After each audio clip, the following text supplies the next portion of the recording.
In this quick tutorial, I will show you how to change Google Chrome background theme. So let's begin.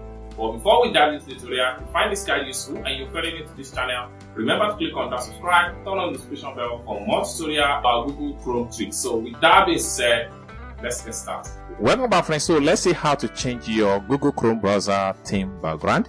A step-by-step guide. So the very first thing you need to do is to open up your Chrome browser, just like what you see on the screen right here. Next thing you want to do is to come down below right here where you have customize Chrome. Click on that. Then it's going to open up into this particular page. Next thing you want to do is to make sure you navigate to change theme. Then the next thing you need to do is to click on upload an image. Then select your image from your desktop. So I'm going to use this image right here. Next thing I'm going to do is to click on open. Boom. Once you're satisfied with the image, simply come to the top right here, click on close tab.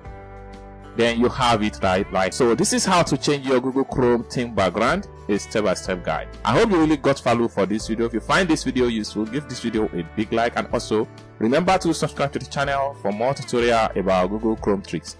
Thank you so much for watching, and I hope to see you in my next video. Bye for now.